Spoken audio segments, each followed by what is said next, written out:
Hello everyone, welcome to live study. आज इस video के माध्यम से हम इंडियन पिनल कोड पर आधारित सेक्शन 121 से और 130 पर आधारित कुछ एमसीक्यू देखेंगे। ये एमसीक्यू यूथ कमीशन टाइम्स की बुक्स पर आधारित राज्य के विरुद्ध अपराधों को लेकर के तैयार किए गए हैं। बिहार सिविल जज परीक्षा, बिहार एपीओ परीक्षा, छत्तीसगढ़ सिविल जज परीक्षा तथा मध्य प्रदेश सिविल जज परीक्षा के लिए आप इन वीडियो को फॉलो कर सकते हैं।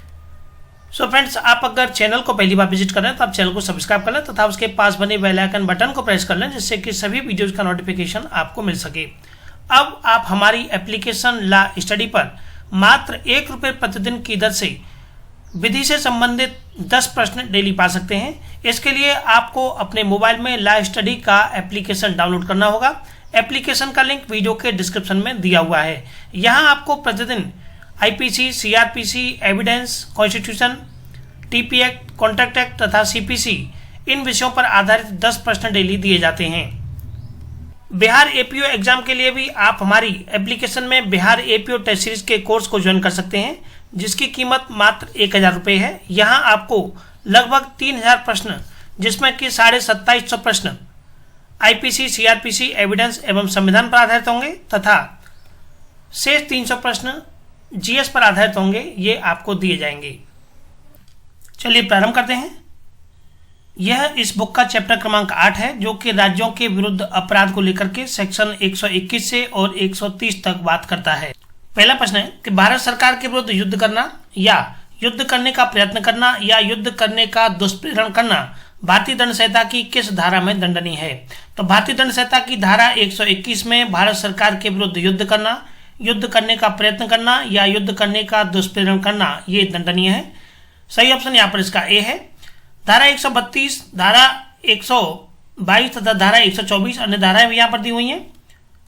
इस प्रश्न की व्याख्या देखते हैं कि भारतीय दंड संहिता की धारा 121 के अनुसार जो कोई भारत सरकार के विरुद्ध युद्ध करेगा या ऐसा युद्ध करने का प्रयत्न करेगा, या तो वह युद्ध करेगा या ऐसे युद्ध को करने का प्रयत्न करेगा या ऐसा युद्ध करने का दुष्प्रेरण करेगा।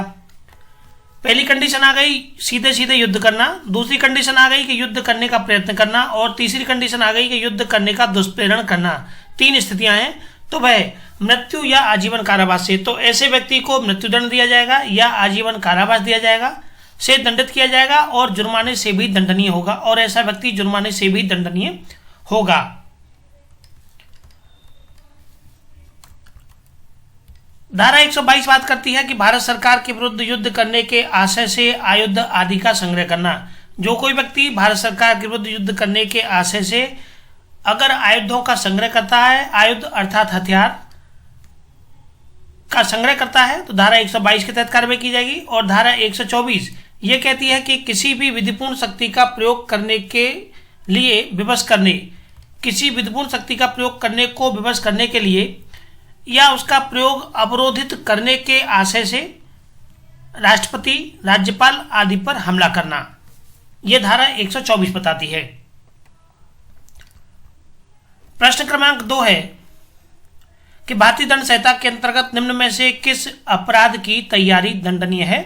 इन which of the following offences under the Indian penal code preparations of the offence is punishable? हत्या, दहेज हत्या, भारत सरकार के विरुद्ध युद्ध करना तथा चोरी। तो इसका सही आंसर इसका यहाँ पर डी है कि भारत सरकार के विरुद्ध युद्ध करना, इसकी तैयारी दंडनीय है। सही ऑप्शन यहाँ पर इसका सी है। भारतीय दंड संहिता की धारा 121 के अंतर्गत भारत सरकार के विरुद्ध युद्ध करना या युद्ध करने का प्रयत्न करना या युद्ध करने का दुष्प्रेरण करना, जिसमें कि ऐसी तैयारी समाविष्ट मानी जा सकती है, को दंडनीय बताया गया है। ऐसा राष्ट्र की सुरक्षा की दृष्टि से किया गया है और यह सर्वव्यापी सिद्धांत है। हत्या, दहेज हत्या और चोरी के अपराध की तैयारी को दंडनीय नहीं बताया गया है।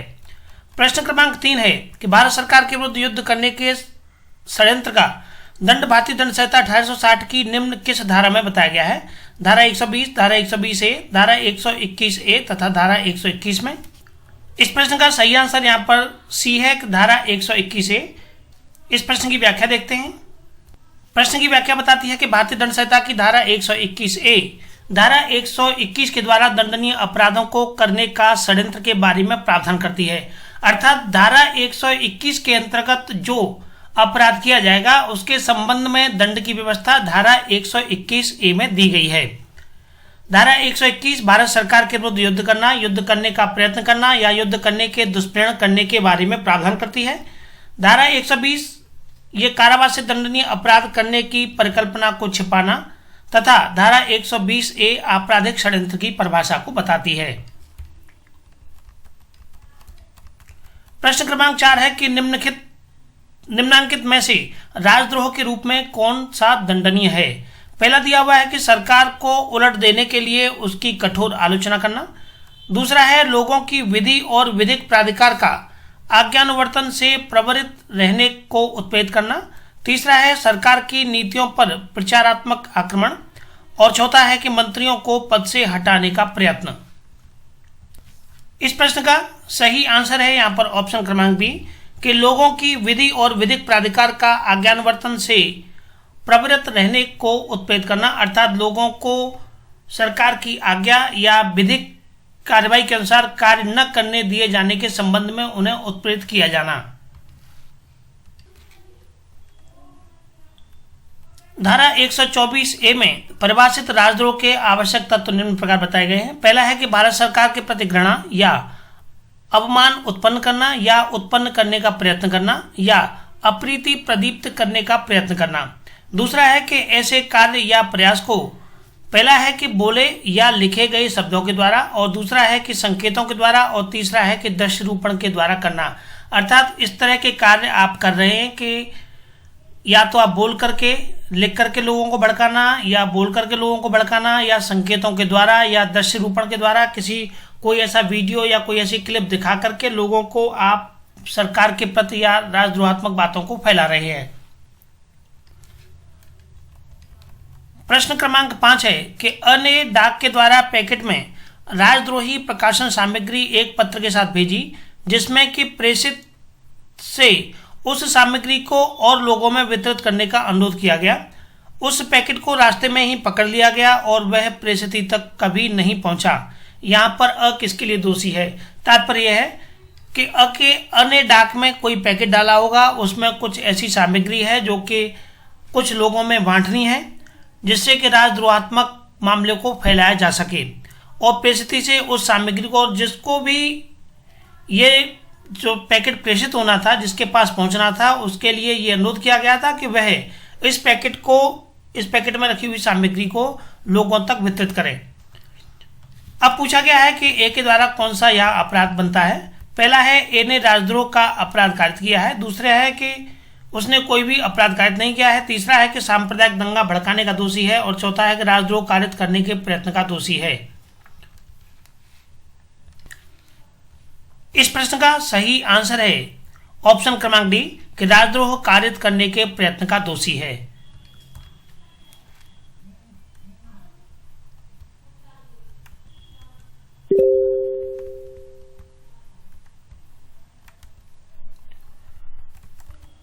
राजद्रोह को भारतीय दंड संहिता की धारा 124A में परिभाषित किया गया है, अतः ए या 124A में राजद्रोह के प्रयत्न का दोषी है।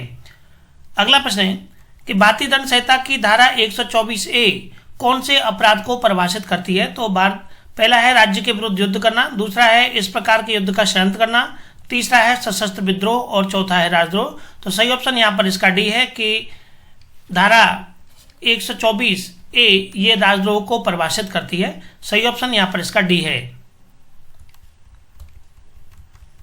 भारतीय दंड संहिता के अध्याय 6 की धारा 124A में राजद्रोह को परिभाषित एवं दंडनीय घोषित किया गया है। राजद्रोह के निम्नलिखित आवश्यक तत्व हैं। पहला है भारत सरकार के प्रति घृणा या अवमान उत्पन्न करना या उत्पन्न करने का प्रयत्न करना या अप्रीति प्रदीप्त करना या करने का प्रयत्न करना। पहली कंडीशन दी हुई है कि भारत सरकार के प्रति घृणा या अवमान उत्पन्न करना या उत्पन्न करने का प्रयत्न करना या अप्रीति प्रदीप्त करना, अर्थात अप्रीति अर्थात प्रेम की भावना को कम करना या करने का प्रयत्न करना। ऐसा कार्य या प्रयास को बोले या लिखे गए शब्दों के द्वारा या संकेतों के द्वारा दृश्य रूपण के द्वारा करना। प्रश्न क्रमांक 7 है कि भारतीय दंड संहिता की किस धारा में राजद्रोह को परिभाषित किया गया है। तो राजद्रोह को परिभाषित किया गया है धारा 124A में। सही ऑप्शन यहाँ पर इसका बी हो जाएगा। प्रश्न क्रमांक 8 है कि निम्नांकित में से राजद्रोह के रूप में दंडनीय कौन सा है। पहला है कि सरकार को उलट देने के लिए उसकी कठोर आलोचना करना। दूसरा है कि लोगों की विधि और विधिक प्राधिकार का आज्ञानुवर्तन समाप्त करने को उत्प्रेरित करना। तीसरा है कि सरकार की नीतियों पर प्रचार आक्रमण। और चौथा है कि मंत्रियों को पद से हटाने का प्रयत्न। तो इस प्रश्न का सही आंसर बी है कि लोगों की विधि और विधिक प्राधिकार का आज्ञानुवर्तन समाप्त करने को उत्प्रेरित करना। धारा 124A के अंतर्गत राजद्रोह के रूप में दंडनीय है। इसे भारतीय दंड संहिता में सन 1870 में संशोधन अधिनियम के द्वारा जोड़ा गया था। यह प्रश्न पूछा जाता है कि धारा 124A में कब ये जोड़ी गई थी, तो ये जोड़ी गई थी सन 1870 में। प्रश्न क्रमांक 9 है कि निम्नलिखित में से कौन सा वाद फेडरल कोर्ट के द्वारा धारा 124 का भारतीय दंड संहिता पर निर्णित हुआ था।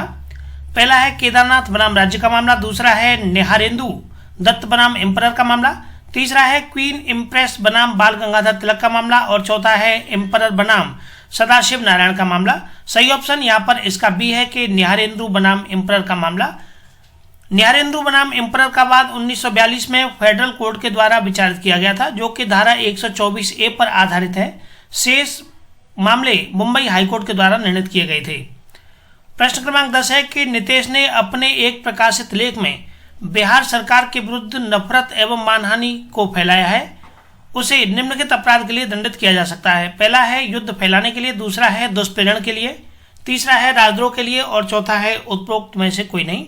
तो सही ऑप्शन इसका यहाँ पर सी है कि नफरत एवं मानहानि को फैलाने वाली बात है, तो क्या वह किसके लिए दोषी होगा, तो ये दोषी होगा राजद्रोह के लिए। सही ऑप्शन यहाँ पर इसका सी है। भारतीय दंड संहिता 1860 की धारा 121, 126 तथा 399 में तैयारी को दंडनीय बनाया गया है, जबकि धारा 121, 125 तथा 126 में केवल प्रयत्न को दंडनीय बनाया गया है। सो फ्रेंड्स, आज के वीडियो में इतना ही। इससे आगे के वीडियो में हम इसके चैप्टर क्रमांक 9, जो कि सेना, नौसेना तथा वायुसेना से संबंधित अपराधों को लेकर के धारा 131 से और 140 तक प्रावधान करता है, से यूथ कंपटीशन टाइम्स पर आधारित प्रश्नों को देखेंगे। सो प्लीज आप वीडियो को अधिक से अधिक शेयर करें, जिससे कि ज्यादा से ज्यादा परीक्षार्थी इन वीडियो से लाभ उठा सकें। तथा आप हमारी एप्लीकेशन ला स्टडी को अवश्य डाउनलोड करें, जहां आपको काफी कम अमाउंट में टेस्ट सीरीज की सुविधा उपलब्ध कराई जा रही है। So thank you for watching.